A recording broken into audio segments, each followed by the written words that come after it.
Good evening, everyone. Thank you for being here tonight. This is the fifth in our speaker series that we have held here at Fellowship Presbyterian Church in partnership with Voices Together Now.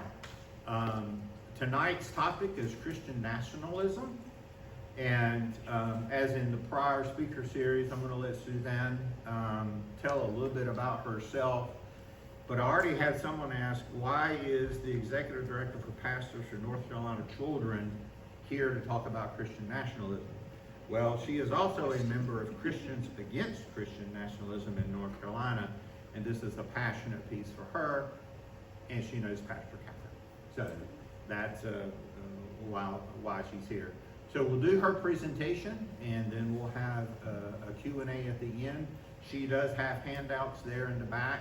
There are some other handouts too. If you did not know, our governing body of Presbytery actually adopted a resolution at General Assembly a couple weeks ago, kind of denouncing Christian nationalism. And we have copies about what that action is back there.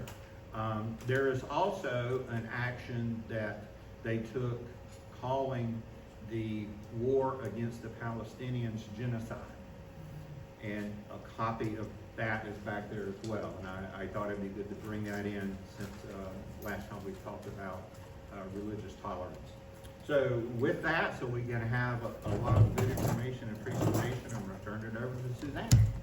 Thank you. Thank you. Thank you all so much for being here tonight. It's always exciting when folks come out on a middle of the week in the middle of July, during the middle of summer vacation for some of us. So I'm excited that you're here. I love that you've already got some questions, and if you have questions as we go, please don't hesitate to raise your hand, ask, yell them out, whatever. If I'm going to get to it in a minute, I'll tell you, and we'll wait and get to it. If not, I'll try to answer it. And as I often say, I offer responses, not necessarily answers, because sometimes I don't know the answer either. So, does everybody see this okay? Do we need to turn lights off, or are we good? I'm thinking turn the lights off. Okay.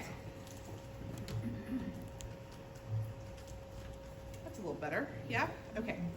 Well, as Mark said, I'm Reverend Suzanne Parker Miller. I am a North Carolina resident. I live in Raleigh currently. I grew up in Forsyth County in the Winston-Salem area. My parents are still there, and so this is all home. I've lived in Raleigh my adult life, other than my 3 years in grad school. So here's a picture of my family. My husband Steve, civil engineer, and my kids. I have a rising, middle schooler. She'll be in middle school next week. We have year-round schools in Raleigh. So I have a 6th grader and a rising freshman in high school, which I am still not handling because that's not possible yet. But anyways, here are just a couple photos. The picture with the voucher shirt, I'll be talking about vouchers a little bit. That's when I was in DC a year ago, doing some Hill advocacy at Capitol Hill. And then the other one is in Raleigh. As I affectionately, my kids will tell you, I yell at the legislature all day. That's my job. And so that was one of the press conferences, prayer vigils that we've held over the years. So I am the founder and director of Pastors for North Carolina Children. We're a 6-year-old, almost 7-year-old now, organization. We are nonpartisan, nonprofit, ecumenical, and independent of any particular denomination or church. I work with anybody who will work with me as far as faith communities, Christian, Jewish, Muslim. We'll work with whomever is interested in supporting public education, because we believe that public education is the heart of the community and one of the best ways that we can love our neighbors. And that's really, for me, what it comes down to. I do have back there and on your table some of our principles for public education advocacy. It's a document we developed when we were first starting to kind of lay out what we stand for. So that might be of interest.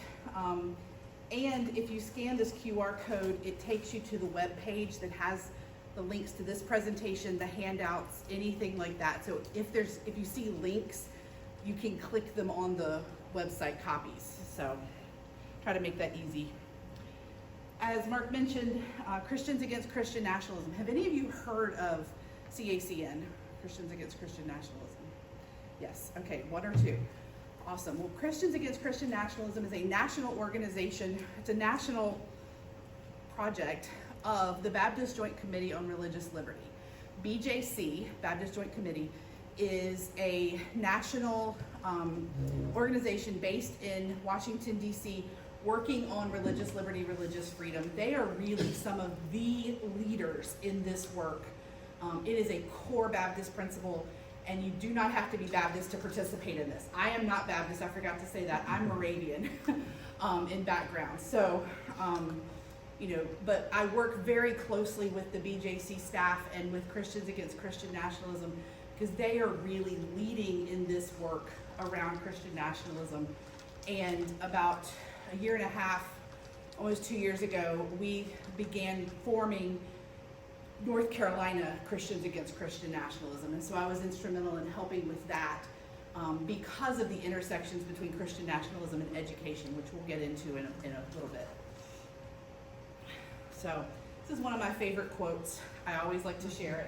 Never forget that justice, which is what we're talking about, is what love looks like in public. And another one that is a guiding quote for me: you cannot love your neighbor while supporting or accepting systems that crush, exploit, and dehumanize them. You cannot love your neighbor while accepting less for them and their families than you do for you and your own.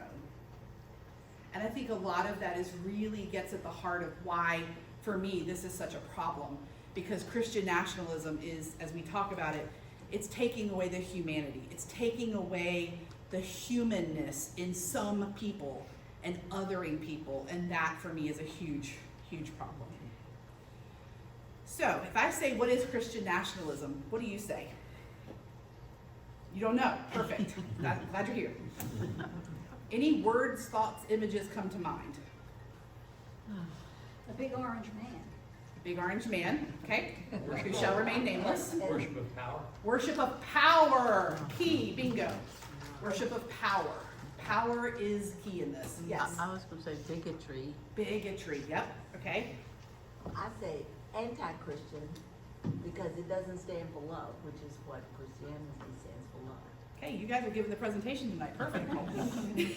So this is the definition that the BJC, that Christians Against Christian Nationalism uses. You'll see variations out there, but it's a political ideology that seeks to merge American and Christian identities, distorting both the Christian faith and America's constitutional democracy. So it's a distortion of not just religious beliefs, but political beliefs too. And both of them are affected by the Christian nationalism. So, you mentioned power. The exertion of power to enforce borders based on the myth that the U.S. was, is, and should be a Christian nation. The United States was never, is never, and hopefully never will be a Christian nation. That is a myth that does not hold water when you look at the documents, when you look at the history. We were not founded as a Christian nation. That has been inserted into our history to drive this. What this is saying is that Christian nationalism demands Christianity be privileged, and that it applies, in order to be a good American, one has to be a good Christian, or has to be a Christian. It does not leave room for anything else but that definition of Christianity. And it covers and provides cover for white supremacy and racial injustice.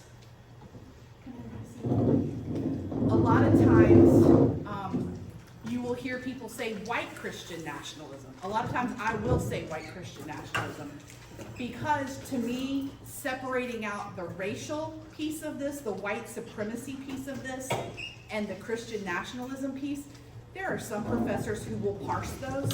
I don't do that. That is not my understanding of it. When I hear Christian nationalism, I hear white Christian nationalism. I hear white supremacy just woven right into that. And that's another reason that it's hugely problematic. So this is one that I thought was a good one to share, as you referenced the document that the Presbyterian General Assembly just came out with 2 weeks ago, I think.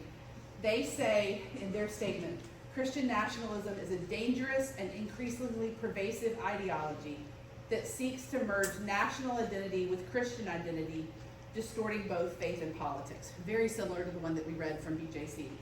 And that contradicts the foundational commitments and public witness of our church: love, equity, inclusion, peace, religious freedom, and the imago Dei of all beings. Is imago Dei a familiar term for some folks, the Latin? Imago Dei is a Latin term meaning the image of God. And so as mainline Protestant Christians, and most Christians really, imago Dei is recognizing that spark of God that lives in every person and gives every person worth and value. And so anything that we do that is saying someone is not worthy, not beloved of God, not, they're other, they don't have that spark of God, that right there is speaking against our faith. So does that make sense? It's a weird Latin term, but for me, it's a really core piece of my understanding, because every child has imago Dei. Every neighbor, every immigrant, every person is beloved by God. That's a foundational belief. That's straight from Genesis 1. God made us and God said we are good. So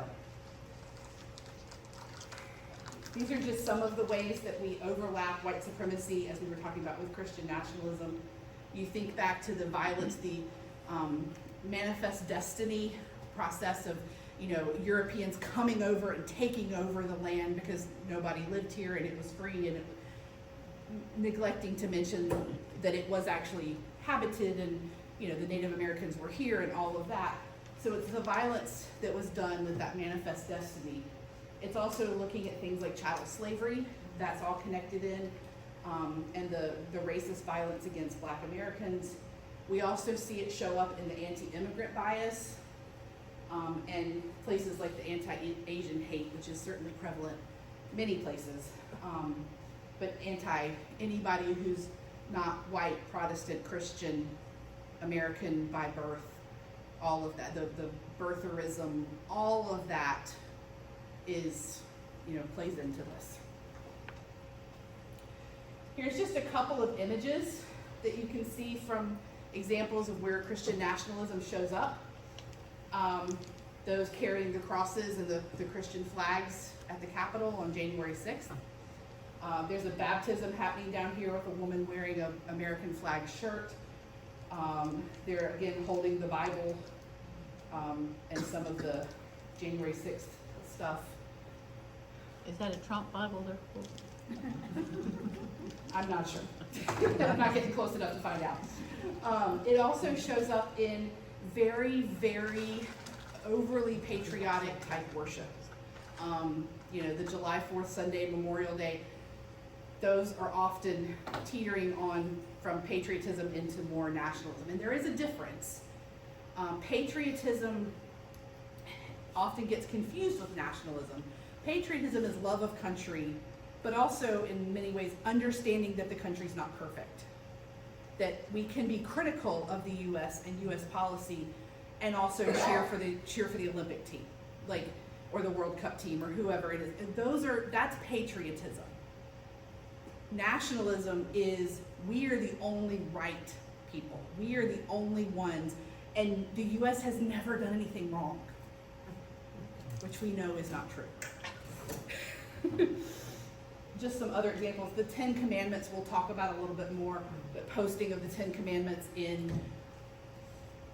schools, courthouses, other places. In God We Trust, which was added in the 50s as a anti-communist slogan. Anybody heard of the Seven Mountain Mandate? So within the broad Christian nationalism, there are a couple of different groups and variations of Christian nationalism that all pretty well get conflated together in conversation. But the Seven Mountain Mandate is one group's interpretation of it, this is where Project 2025 comes in. This is where they're trying to take over the 7 mandates, or the 7 mountains of society.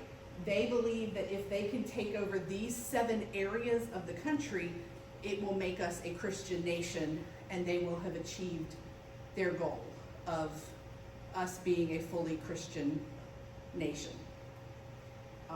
So you see all of those are the areas that we're having under attack at this point. Well, any questions about that? I could go on and on about examples, but to keep it brief. There's also a real emphasis, and this probably ties into some of what you all talked about last time, I would guess, with the Israel-Palestine genocide, all of what's going on and has been going on for decades in the Middle East. There is a really strong focus on Israel, the end times, rapture, and Armageddon. That in order for the world to be complete as they understand it in their view of it, Jesus has to come back. That's going to take place in Jerusalem. That's going to involve the rapture, blah, blah, blah, blah. It kind of snowballs. You get the drift with the left behind books that are complete fiction. Well, first, I'll say, that all comes out of Darbyism, which is from a Scottish preacher named Darby back in the 1800s. All of that is bunk. All of it is invented recently in the grand scheme of the Bible. It is reading into the Bible, it is eisegesis, reading into Scripture what you want to see in it, not exegesis, reading what the actual text says. So, putting that out there. They believe in this very strong, we need Israel to be a strong country. You'll hear that in the rhetoric over and over again. And the church's role is to bless Israel. It also is connected into this Christian Zionism, which is that support of Israel to the point where you cannot criticize Israel, you cannot criticize, anything. And this is we are not talking about anti-Semitism. Like, anti-Semitism is bad. Anti-Zionism is different because it is this belief in Israel can do no wrong. Does that make sense? Are y'all tracking with me? In Israel can do no wrong. Does that make sense? Are y'all tracking with me? Okay, so it plays out in our foreign policy. It plays out in our funding for elections. It plays out in so much of what we're seeing right now in our national and international politics because of our overemphasis on this Christian Zionism. We have to have Israel to, bring about the end of the world type thing, which is really scary in many, many ways. And all of the money and so on that we could do days of discussion about. This is really small. I apologize. These are slides I got from them, but I liked the information. Basically, ways that we see Christian nationalism, those who embrace it, we see approval of the authoritarian tactics, fear and distrust of religious minorities. So the fear and distrust of anyone who doesn't look like pretty much all of us in this room. Police violence towards Black Americans, condoning that or turning a blind eye towards it. Such a huge one. The pull yourself by your bootstraps. If you're poor, it's because you made bad choices, not because the system is broken and keeping you from being able to do what you need to do. It goes on to the fear of refugees and immigrants. The science, opposing science is tied into all of this. If we don't want to study science, we don't want to prevent, bad bacteria, we don't want to put any money into that because, well, whatever their reason is, but it's all tied into Christian nationalism. And a personal favorite, that men are better suited for all leadership roles, the head of the household, the head of the church, and that women, we should just stay quiet and submissive and, let our husbands vote for us. Didn't work with a wife and 3 Hard to daughters. believe. Didn't work at I all. bet it doesn't work for a wife and 3 daughters. I'm glad you recognized that. You know, I mean, this is something, you know, women in ministry is something that I'm sure Catherine and I can both attest to is, you know, it's not always easy because there is still a very pervasive and growing loud voice who says, you know, women just, we shouldn't be able to do anything really.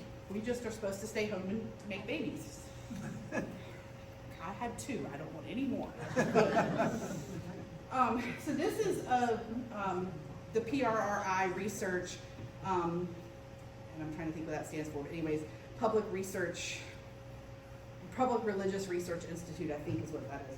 But they are showing information here from 2024 around the prevalence and support of Christian nationalism.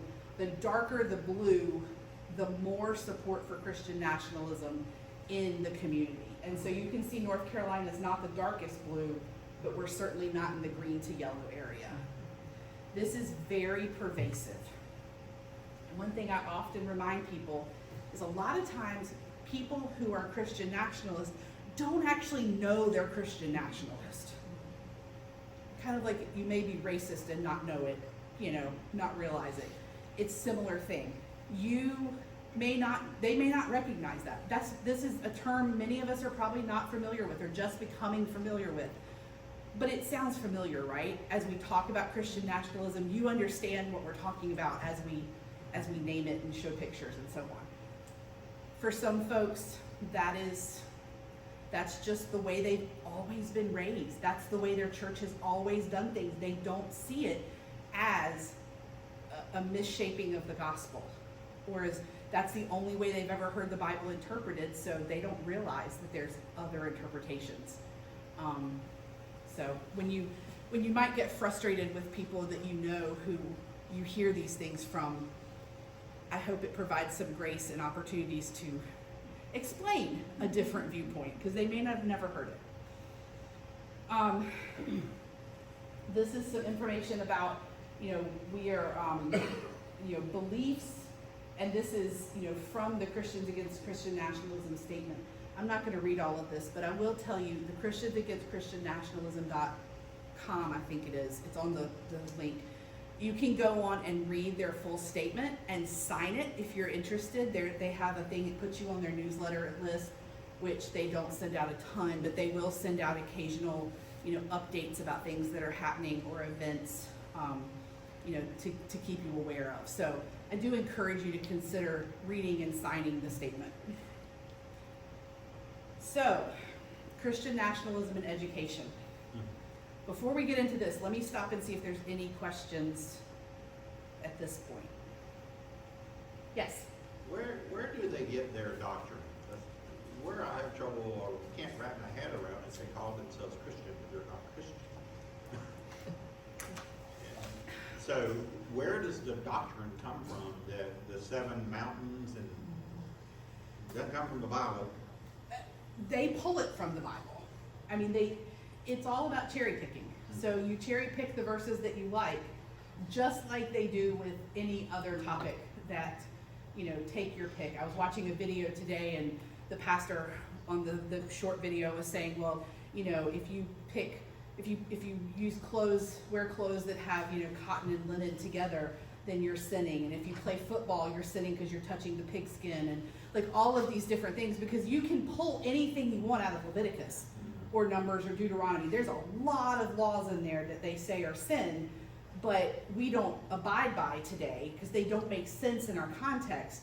But yet some people pull out specific verses that they want to keep and take literal, but not everything. And so, I mean, there's a couple of books I can recommend that really get into the details of all of that, but Jesus and John Wayne, I'll mention in a little bit, but if you haven't read that one yet, it's phenomenal.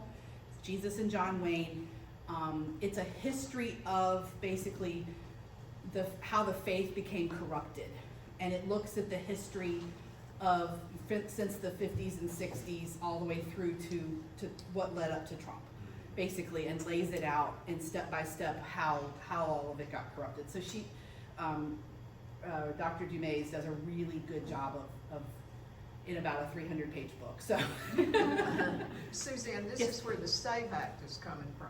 yes, the SAVE Women Act don't and vote. women not voting, making it very difficult for women who, like myself, have changed our names since we were born to be able to vote. Yes, absolutely. Any question? I was just gonna say that Gray Clark, our former pastor, Uh-huh. one of his quotes was, "Some people use the Bible as a crutch and others use it as a club." Yes. So that sounds like that's what you're saying. Very true, very, very true, yeah. So this is why I got interested in Christian nationalism to begin with, is because the intersection with public education, the world that I live and work in, and have for the last 10 plus years, is so impacted by Christian nationalism. Just about every problem that we deal with in public education, primarily funding and lack of resources, all of that I can tie back pretty directly, one, to the legislature, and two, to Christian nationalism. And maybe those are one and the same, who knows? Not accusing anybody of anything. But I want to lay out for you just very briefly as an example of how Christian nationalism has worked its way into our culture, just looking at education, because frankly, that's the one I'm most proficient at. I'm not a professor of this. I haven't spent my life studying Christian nationalism, but I've dived, whatever the word is, really, really deeply into it with education. So if we look at, slightly cut off on the edge, sorry. 1954 is when the Brown versus Board of Education decision came out. That's the one that desegregated schools, said we had to integrate our schools. Ever since then, that was really a catalyst moment. It's not the only catalyst moment, but it was a major catalyst moment because, as we said, white supremacy and Christian nationalism are so intimately connected, you can't really separate them. So in the post-Brown era, 50s, 60s, into the 70s especially, we see a rise of segregation academies. Churches, primarily, white churches, who start these Christian schools as a way to get around the integration of public schools. We don't want our kids going to school with black kids, so our church is going to start one to give them a Christian education because they need that Christian education. I say it in quotes because I don't recognize the Christianity that most of them teach. Doesn't jive with mine. But that's where we see the rise of these.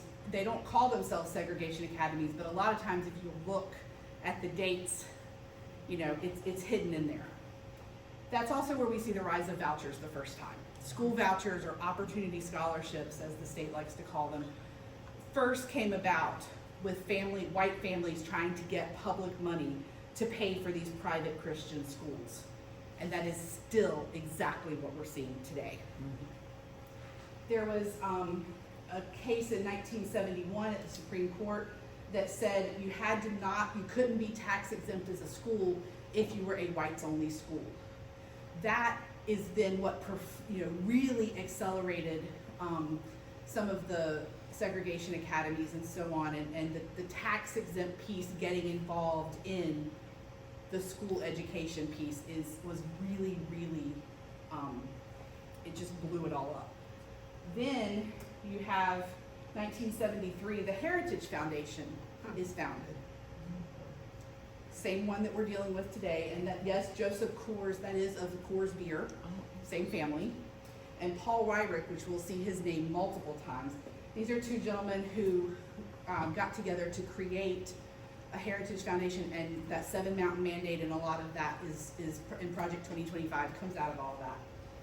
We also see in 1973 the American Legislative Exchange Council. Have any of you heard of ALEC? Okay. This is one you need to know about. ALEC, as it's pronounced, is a think tank of very, very conservative lawmakers who write model legislation for legislatures to then edit and pass. And both sides do this, but ALEC is particularly egregious in my mind. To the point, there have been bills that have come into the North Carolina legislature with the wrong state in the information because they copy pasted it from somewhere else. There's examples of that. You know, this is not Iowa, this is North Carolina, why does this say Iowa? I mean, things like that. I don't remember the state, but it was, you know, that has happened. They copy and paste. And so what we often see in the policy world at the state level is if it pops up in one state, you can guarantee you're gonna see it soon. And what we find a lot of times with education is they try it in North Carolina, and when it works here, they send it to the other states. You know, so I track what happens as best I can in Texas and Louisiana and Oklahoma and Florida, because if they're dealing with it, it's only a matter of time before I'm gonna be dealing with it, and I need to know how they're fighting it. And that's why we work in national coalition with places like the Network for Public Education and AROS, the Alliance to Reclaim Our Schools. They work on federal policy and these policies from state to state that look surprisingly similar. And then you've probably all heard of Focus on the Family. That's also tied into all of this. Then in '79, you get the moral majority. There's Paul Weyrich again, Jerry Falwell Sr. This is Liberty University, all of that. And then in 1981, this is part of what helps get Reagan elected. Then in '81 is the first time they published the Mandates for Leadership from the Heritage Foundation, which is their 4-year plan for the president and the legislature in DC of what they want to see happen. And they've published it every 4 years for every president since then. Project 2025 is only the latest iteration of it. When I say Project 2025, we're all familiar with that at this point. Okay. Unfortunately. So, then in '83, we also see where tax exempt status was ended for segregation academy or segregation universities with Bob Jones. And then it's just continued development of all of these different organizations who are all pushing this Christian nationalist agenda. And education is one of the biggest things that they all want to do away with, public education. Jerry Falwell in '79 said, "I hope I live to see the day when, as in the early days of our country, we won't have any public schools. The churches will have taken them over again, and Christians will be running them. What a happy day that will be." What do you think right now happened? I know what happened to Jerry Falwell. There's a reason they cut the funding for schools over and over again. Because that's what drives the narrative that schools are failing. They're not failing, they're underfunded. They're doing an amazing job with absolutely no resources at this point. We are 50th in the country.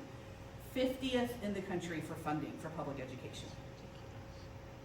We were 49th, we're down to 50th.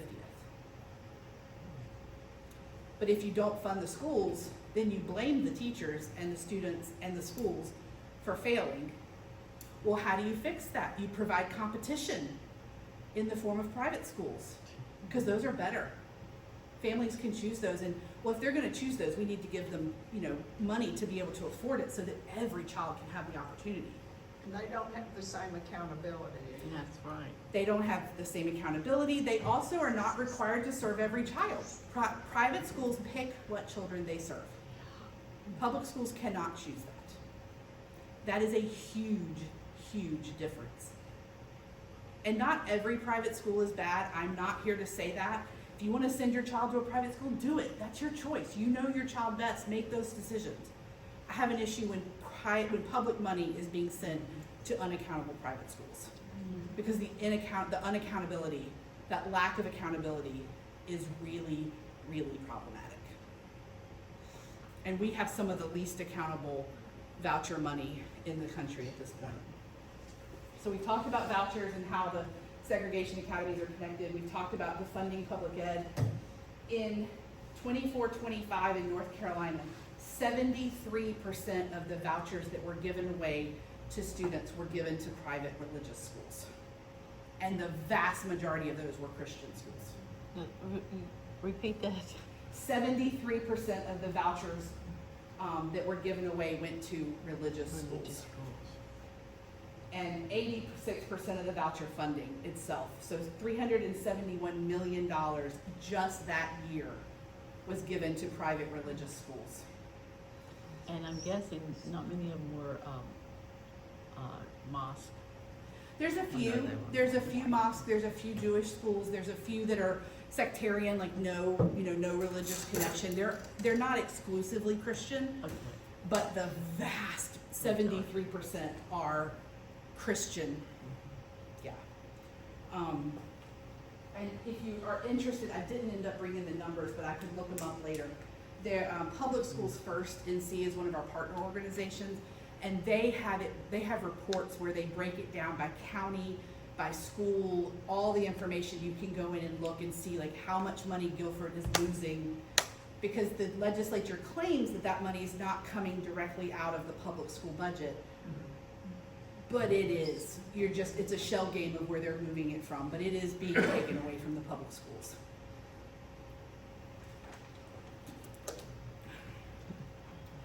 So a couple of other examples of ways we see Christian nationalism showing up. Things like devotionals at sporting events. Student-led is one thing, staff-led is a whole different ballgame. Turning Point clubs. Turning Point is the organization that Charlie Kirk was with. They are bringing Bible study groups into high school campuses especially. I know this is happening all over, despite teachers fighting against it and so on. The prayer in schools. There again, if the kids are organizing, one thing. If teachers are leading it, it's a whole other thing.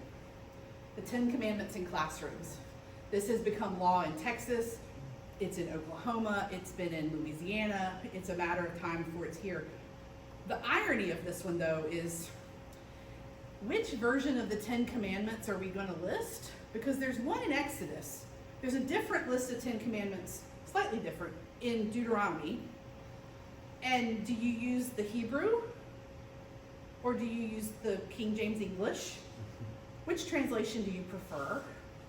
Which order? Because the Catholics, the Jews, and the Christians order things differently. I think the poster in Texas that they're having to use, last I heard, had 12 commandments on it to be able to be inclusive of all 10 commandments that the different groups use. And of course it has to be in King James English because that's what Jesus spoke. I've had people tell me that before. I'm not joking. So the irony of it is not lost on me. It's like, okay, well, I would be okay with it if it was in Hebrew, perhaps, or Arabic maybe, or I don't know, Greek. Let's put it in Greek. Why not? Latin, sure. But King James English, which has been shown to be one of the least accurate translations of scripture that's available, we have much better translations these days. They don't pick those. Also, what's happened in Texas is chaplains replacing counselors. So there was a bill in Texas a year and a half, maybe 2 years ago, where schools had to allow chaplains to come into the schools instead of replacing mental health counselors. The chaplains had no training, no background in anything, not having CPE. I mean, as ministers, I'm sure Catherine had to as well. Like many of us have to go through clinical pastoral education where we're a chaplain in a hospital for a summer or a semester, or like you go through a very intensive chaplaincy training. I still would not call myself a chaplain. I still don't have a degree in chaplaincy. I would not feel comfortable doing that, even with an MDiv, because I didn't focus on counseling. But they're just letting anybody who calls themselves a chaplain to go in and work with the children. You can only imagine the problems that could create, especially if a child is not Christian, which we have to serve all children in schools. Also book bans. And then this is a favorite picture. This is from last August in Raleigh, the Raleigh area. There was a church that's been feeding the football team for many years, which is great. Football players need to eat. Awesome. Feed them, please, because they need food. But all of a sudden, without the principal knowing it or anyone else, they decided to baptize 11 football players after practice one night on the football field in the water trough thing. And the article that I read about it said that that's why they had a winning season. Oh, good. There you go. Please don't do that. Please don't baptize players after football practice. There's lots about this that's just problematic, that's really infringing on our children and making school potentially not a safe place for our kids. Anyone heard of LifeWise Academy? We were talking about this a little bit before we got started. So LifeWise Academy is, at the moment, the huge red flag that's going off for me for North Carolina with Christian nationalism. This is an organization out of Ohio, funded primarily from the Heritage Foundation, using a very Southern Baptist curriculum, the Gospel Project, right? That's what it's called, okay. It is basically Sunday school being offered during the school day, where the organization will come into the school with parent permission, sign the children out, take them off campus for an hour, take them to the local church, provide Sunday school character education for them, and then ship them back to school. The explicit goal of LifeWise Academy is to disrupt the school day. Because there's no reason they can't do that on a Sunday or after school or on a Saturday or whenever. But their explicit goal is to do it during the school day. And they have been trying, they've hired a North Carolina person to like run it, and they've been trying to push into North Carolina. They're in a few primarily eastern districts so far. The most recent state budget, though, allows for up to 4 hours a week for the kids to be able to leave to do this. Well, it doesn't name this program, but this is the program pushing for it. It's called Release Time for Religious Education, or Religious Instruction, RTRI. That is a Supreme Court decision from years ago that says, okay, if you're Jewish, you don't get the holiday off, your family can take you out of school as a kid to go to Yom Kippur services or whatever. Perfectly fine. That's great. We should allow that. The Supreme Court said that's allowable. The problem is that this organization is taking that and twisting it to say every week we should take your children out of school for at least an hour a week, now up to 4 hours a week if they can get the district to do it, to provide this character education Sunday school. There's lack of monitoring of the adults, there's lack of background checks, there's many uses of resources in the schools to, check children out and back in, get them in the right places, account for the children. There's a lot of safety concerns with this. Ohio has had a number of problems with people being near children who should not be allowed to be near children, but they didn't do a background check, or it didn't show anything. It's like, you didn't look hard enough then. It's a huge problem, and this is now a required policy that every district in North Carolina has to allow, based off of the most recent budget. And the way North Carolina legislates, if you haven't already followed this, is if there's something they want to pass but they can't pass it other ways, they throw it in the budget, because our governor doesn't have line item veto. And after a lack of budget for 2 years, we were over a year overdue for a budget, the governor can't veto this because there's teacher raises tied to it, which still aren't enough, but. Well, I have a question. Yes. I'm really confused as to, who wants this? Do the children want to go? Or are they just thinking, oh, I can get out of class and that's all I care about? Or the parents, The okay Heritage Foundation is who wants it and who's pushing it. The LifeWise Academy wants it. They are selling it as character education and that it's a good thing for you to go and learn about how to be a good citizen, which is ironic because they're completely against social emotional learning. In many places, that's such a bad word, and yet it's the same thing. Social emotional learning, character education, those are basically synonymous. But it's not the Gospel Project version of it, They sell it as a good thing for the kids to be able to be, educated in how to get along and all this. they sell it to the kids because, you know, if 20 of your class of 24 are leaving, you don't want the other 4, you know, the other 4 kids will feel left out and don't, Yeah. you know, the peer pressure of it in it's elementary school primarily. Okay. They also, in Ohio at least, there's a lot of, you know, bring a, kind of like Vacation Bible School, bring a friend and you get an award, or like you get a reward, or they sugar them up, or they give them little toys, or little, you know, fun pencils, or, you know, so the kids want to do it because they're being manipulated into it. And the parents, you know, Probably are being told pretty that- oblivious, Uh-huh. you know, I mean, I shouldn't say that, but I would guess that they don't understand that the sinisterness behind it Yeah. is, it's, they've been very careful to cover their tracks in a lot of stuff and have sued people.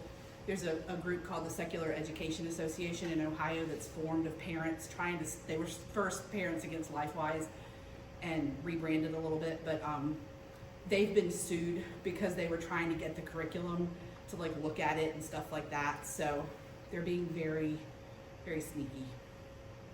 Yeah, so this is one of the things on your sheet of next steps is to monitor Guilford or whatever county you're from. I'm assuming most of you are in Guilford to try to fight against it, because we're gonna have to fight it at all 115 district levels instead of a statewide level at this point. There's also Association of Classical Christian Schools. This is another organization that is a classical in the private school world, is not always but often associated with a very Christian nationalist agenda behind the scenes. Pete Hegseth wrote a book. Yep, he did, and they read that. I think he was one of the speakers, and they read it for the conference of that Association of Classical Christian Schools. He and Doug Wilson are some of the ones that they like promote, are new connected. Lots of examples of Christian nationalism at the federal level, you know, so the dismantling of the Department of Education, Bishop Budd's sermon back a year and a half ago, like, it was a lovely sermon. I thought it was amazing. She's speaking truth to power. Clearly that was a problem. So anyways, they've also created a federal voucher program that was included last year. And so there's going to be federal money going to private schools as well. And North Carolina has opted into that now. So what questions do you have? You have to name the elephant in the room to be able to deal with it, so. You were talking about Ohio, where a lot of this is coming out of Ohio. Is there a specific part of Ohio? Is it in Cincinnati, Cleveland, all over?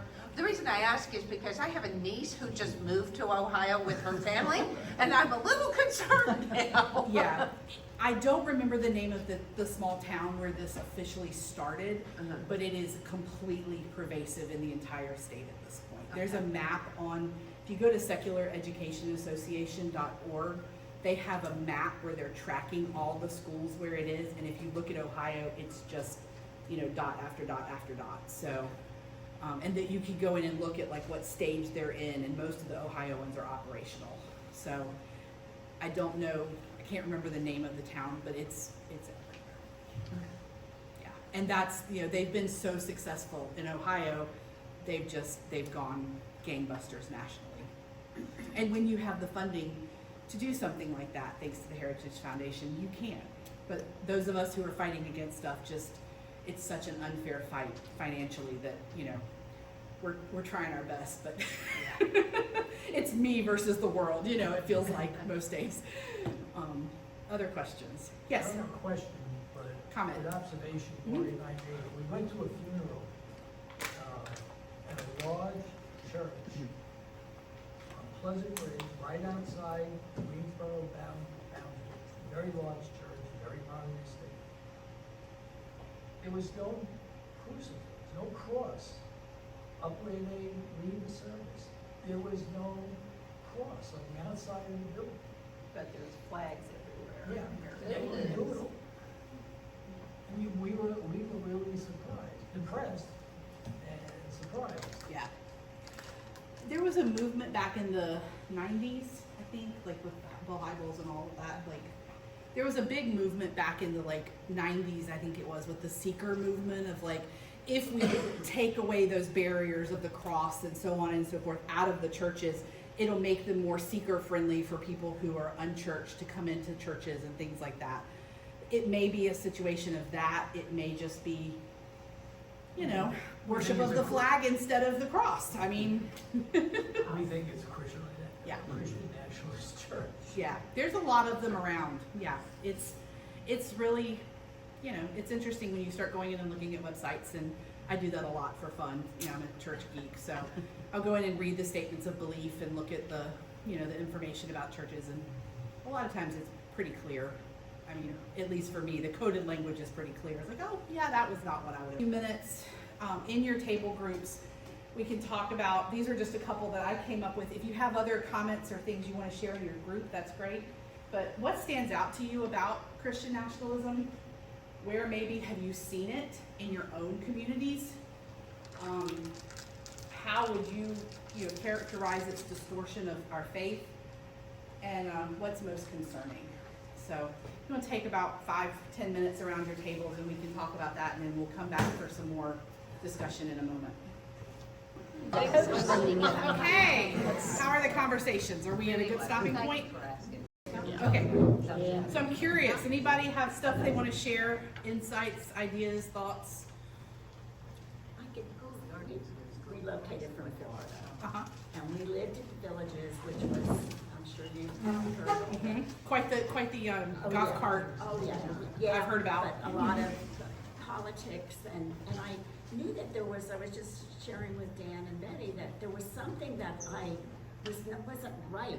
I could see that the church was getting divided, but I wasn't sure what you called it.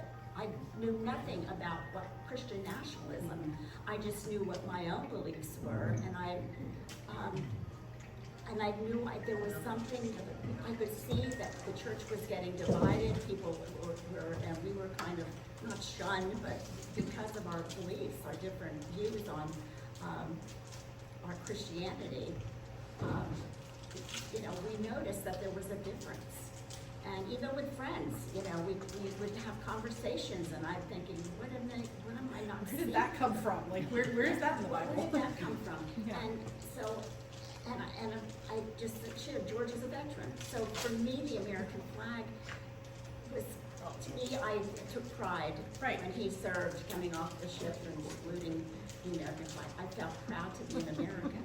And now, because these people have wrapped themselves up in the flag and carry the cross of Christ, but I'm glad you're here. I'm glad that I'm hearing some of what I couldn't quite, like I said, I could see it or feel it, but I didn't know what to call You it. didn't have the words for it, yeah. No, so, And that's a lot of what, I hear that from so many people. It's like, I didn't know what it was, but as soon as we start talking about it, it's like, that's what it is. I mean, that's a very, very common, response that I receive. remember with the group there, I was just sharing about when the president was holding the Bible upside down and there were dozens of people, and, and then, of course, then he put his name in the Bible, and I'm thinking, this is okay?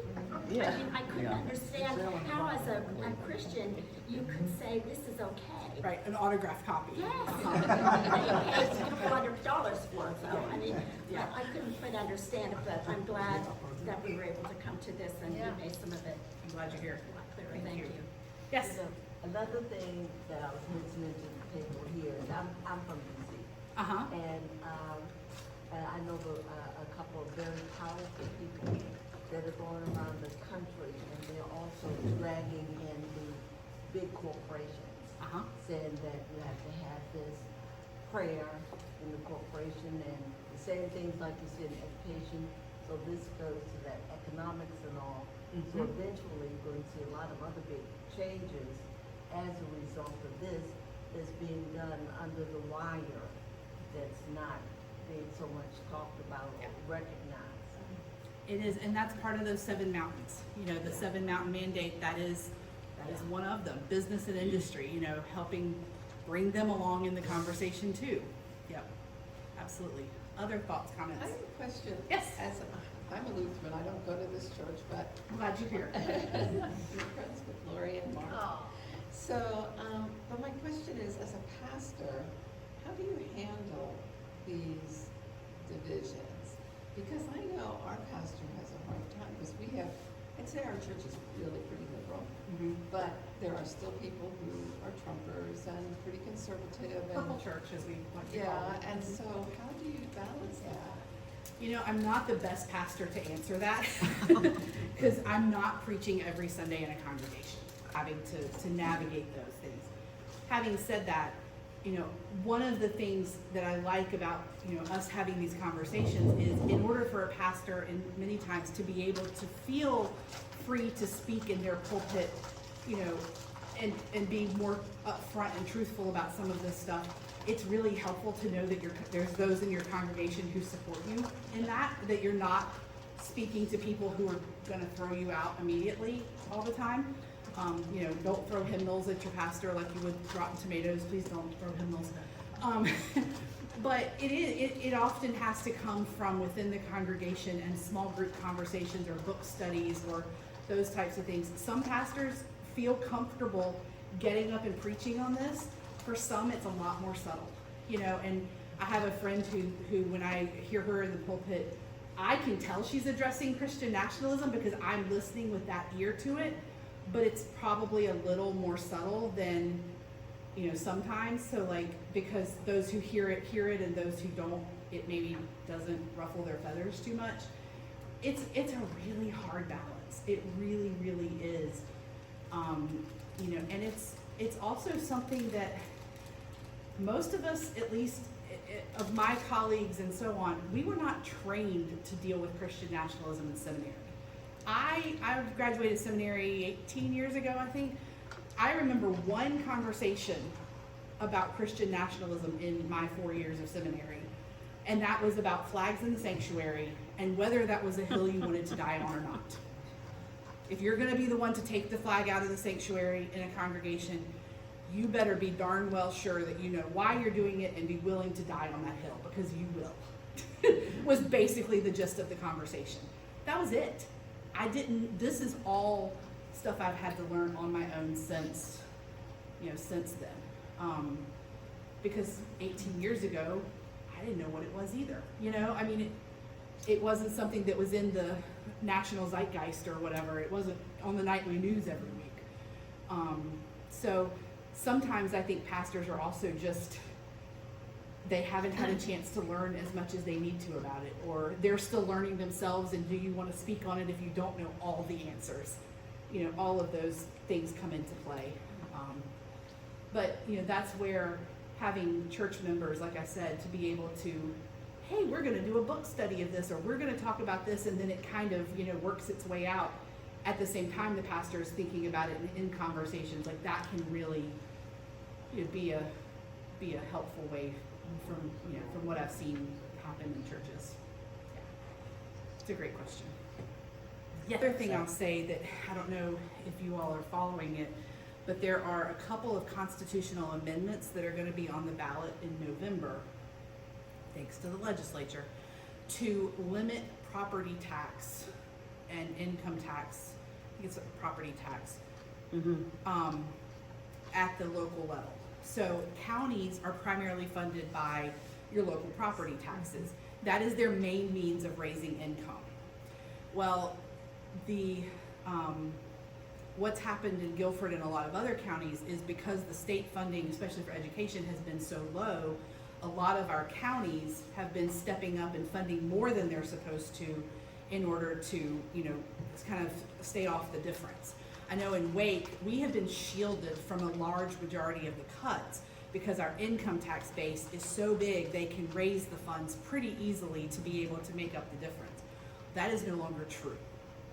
And that is no longer true in a lot of counties. And what the state is now doing is saying, we are putting it into the Constitution that the counties cannot raise property taxes but so much, and cutting off and limiting the percentages that they can use. That affects your EMS and your fire.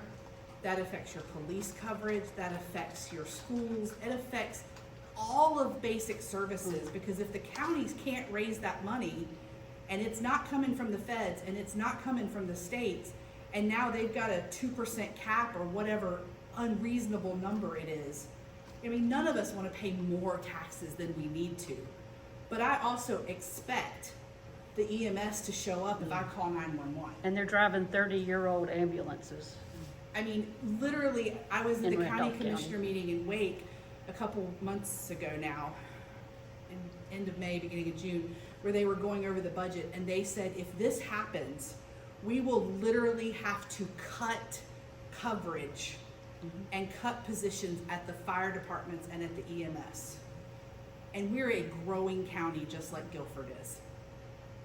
I mean, that is terrifying to think that that the legislature thinks that to get people to turn out to vote in November, which is the goal of these constitutional amendments, I think really, is, we're gonna cap income tax, which people are like, oh, that's great, we don't wanna pay more taxes.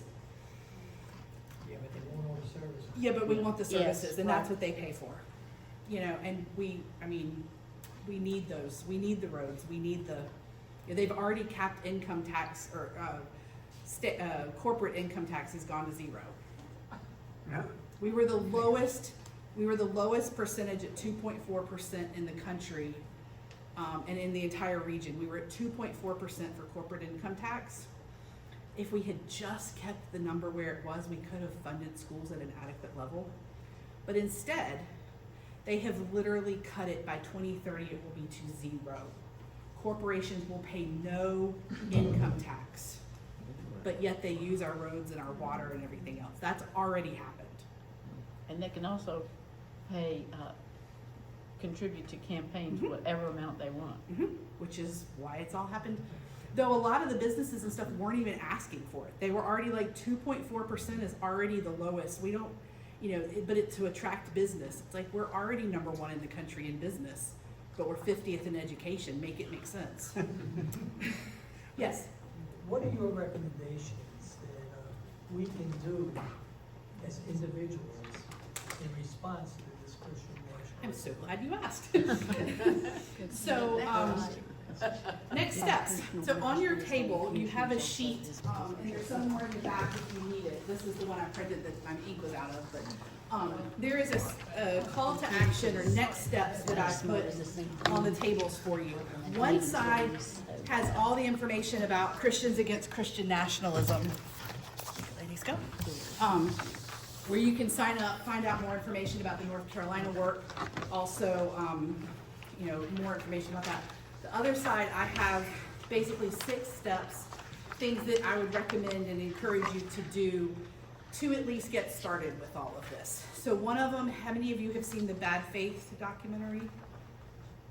Okay, that's something you guys should schedule to show as a church, if you can. There's a documentary out, it's streaming, it's online, you can find it, it's probably 99 cents to rent at this point when I saw it the other day. It's called Bad Faith. There's a 2024 version that's great. There's an updated 2026 version as well, so you can watch, either one, but it's about 77 minutes or so, and it explains all of this with footage and it talks a lot about North Carolina in that specifically, using examples from here and other places, but it's a great documentary that's a follow-up for this. There's also a book, the red book on the back table is called How to End Christian Nationalism. It was written by Amanda Tyler, who is the director of the Baptist Joint Committee on Religious Liberty and Christians Against Christian Nationalism. She is a constitutional law scholar, and she has 8 steps in the book of things you can do today to start working towards combating Christian nationalism. If you're interested in reading that, there's a study guide questions with it. I am also going to be leading a Zoom study of it later this month. And so you're welcome to join in for that. I have the information on here. It's going to be 2 sessions, July 23rd and 30th on Zoom at 7 o'clock. We'll meet for about an hour and a half. The first session, we'll do the first 4 steps. Second session, we'll do the next 4. If you don't read, it's still okay to come because you can still be part of the conversation. We're not going to test you on whether you've read or not. But if you want to continue the conversation, that I'm offering that to anyone who'd like to show up. And then the school boards, paying attention to what's going on at your school board here in Guilford or Randolph counties, wherever. They're going to have to put a policy in place for this release time for religious education. And so we want to be advocating for good policy with that, that's as least disruptive as possible, that protects the children, makes sure that everybody has the background checks and it's as least disruptive as possible. So that's something that, you know, paying attention to that. There's also a really great witness from workbook from the Presbyterian Office of Public Witness in DC. It's called Holy Discontentment. You can download it online, and I'm sure Mark can share it out with you later.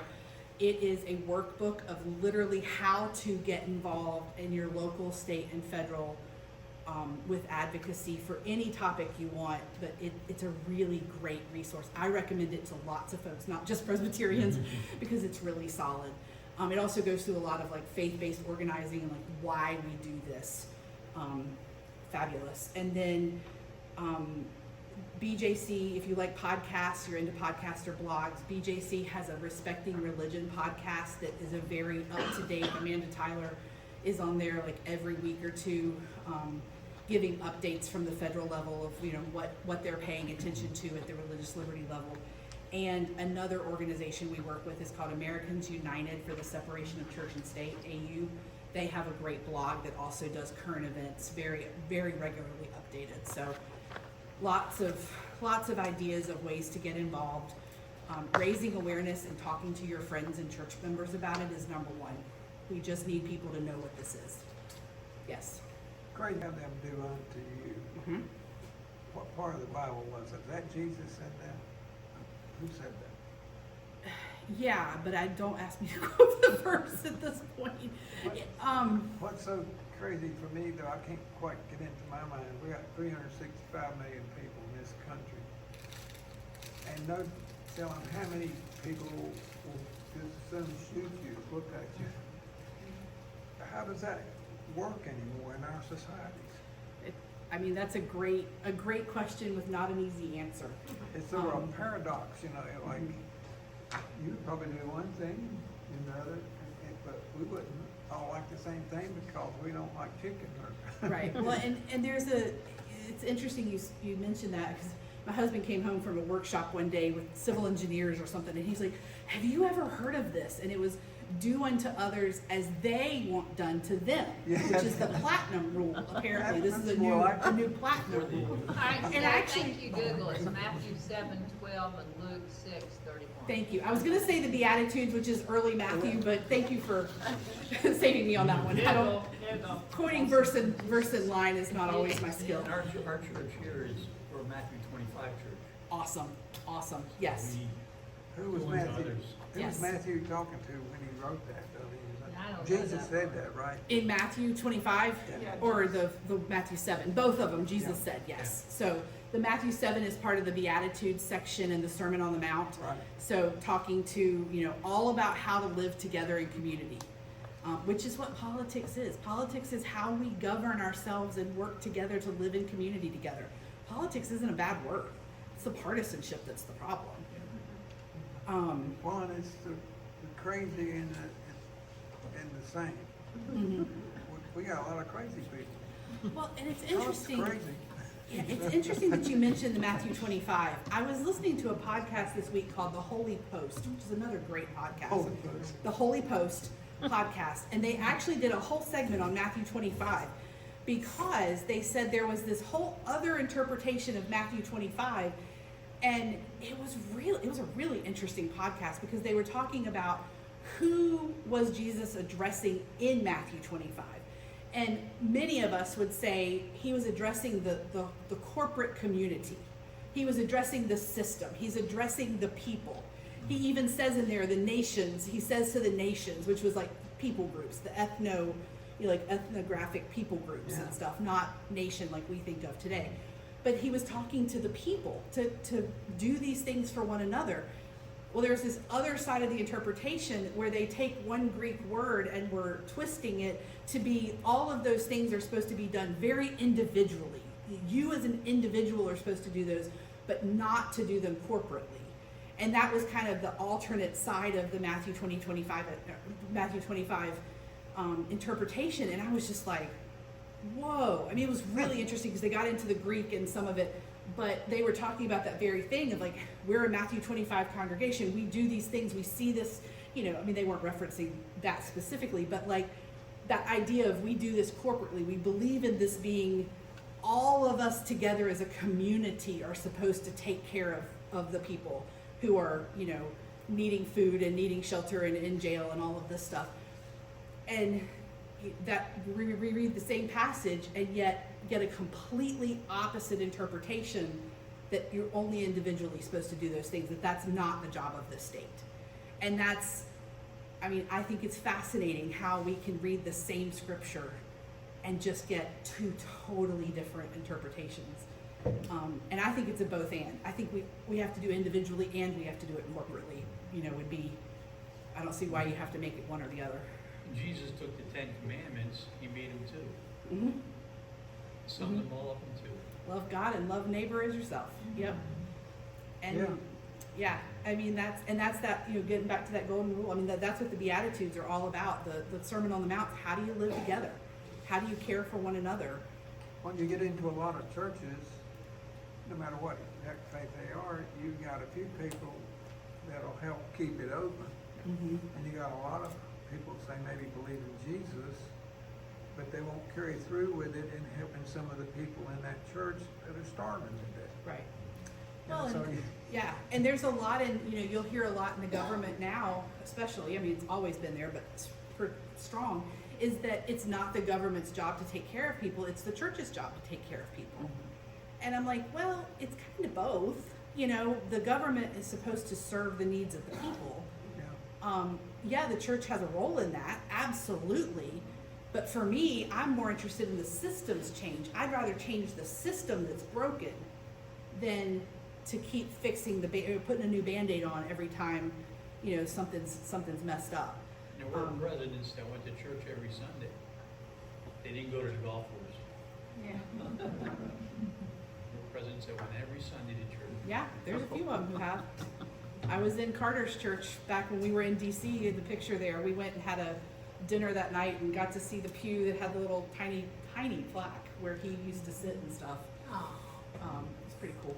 First Baptist of downtown DC. Or Well, you know, Suzanne, the individual take on Matthew 25, if you believe that it's up to the individual to do it, why aren't you? Why are you casting hatred in the direction of the immigrant? Why are you not leading the charge to feed hungry children who've had their SNAP benefits cut out from under them? Preach. Yeah, I mean, and one of the things I've learned over the years from the advocacy work is like the more you dive in and tackle a topic as an individual, the more you realize you can't fix a system as an individual. It takes a systems approach. It takes a broader approach. You have to work together on it because you're never going to make progress if you're just doing it yourself. It's so crazy. Strength in numbers. Yes. Like my dad was in World War II, but he always told me, he said, if you see a man in front of you fall in the ditch, pick him up. Mm-hmm. You know, and that's sort of been the soldier. You know? Right. Instead of blaming them for falling in the Yeah. ditch, I mean, how dare they? You know. Yeah. And how can a child pull himself up by his bootstraps if he doesn't have an education? Or boots. Or boots, or straps, yeah, right. These slides are all available online. Here's some of the books I mentioned, Jesus and John Wayne. Another one back there that's particularly of interest, The Color of Compromise, is how racism has affected the white churches, particularly how we're complicit in that. These are a couple of other great ones. There's the documentary I mentioned. So, you know, let's connect, see how, you know, if I can be a resource, share with others. If you've got questions, please email me. I'm not an expert in this, but I know others to ask and we can figure it out. So Passionate. yeah, it's important. So thank you. It sounds pretty smart to me. I was gonna say, this might be a nuance, but I don't believe that someone read Matthew 25 and came up with a different interpretation. I believe they took their belief and made that fit as a counter to. And I think the same thing with the Christian nationalism, back to the question I asked at the very beginning. I don't think they think it's Christian at all. I think it's a belief that they have themselves because they're not in touch with God. And they're using that to fool the rest of us. Yep. And I think that I have a feeling it's some of both, that there's some very smart and very well-funded people who are using this and manipulating it on purpose. Yeah. And I think there's a lot who just go along with it because it's what they've never questioned it. Yeah. Don't think for a moment that this will all end Well, when he may leave office No. or may not. He is a 26 symptom, kinda makes he is a sense. symptom of the problem. Yeah. It will not end when someone is no longer in office. This is, as we showed, this is a 60, 70-year thing. And Christian nationalism, I mean, it goes back to the 1400s, it goes back to the Crusades, it's, we didn't go into all of that. But I mean, I heard a lecture one day, they traced it back to like the early church in some places, so it's had iterations. Thank you, Suzanne. So, don't forget the survey, so you can fill it out here and leave it, or I'll be emailing everyone a link, or if you want a copy of the link, take it with you before you get the email. We'll also try to make, the recording available to everyone. If we don't have your email, there are some sheets on the table. They're these, yeah, like if you've not been here before and you wanna get a copy of the survey or whatever. Yeah. And Give if us your anybody email would like address. to get on my email list, I have a sheet back there, or if you just wanna mark it on here for your PNCC, I'll get them from him to save you having to write it a couple times. Yeah, and like I say, for this coming fall in particular, if you've got ideas or thoughts about things that we can do or other topics, please put that on there as well. So I know if you're my wife, Melissa, you're gonna go home and watch, what's the show that you like? I'll make if I go mad. What's the show that you I like? love Modern Family Modern because Family. You're gonna go home it and makes watch me it. happy and laugh. You're gonna go home and watch I Modern gotta have Family something because fun it makes after her all happy this. and laugh. Yeah. So go home and do something to make you happy and laugh. Not a criticism, but I can feel your energy going down. Well, I mean, Because the more you talked about it, it was like, so it's thank not a you fun for- topic, but it is important. Yeah, thank you for bringing the energy to that. Well, thank y'all very much for coming. Have some snacks, more discussion, grab materials back there. Thanks. Thank you.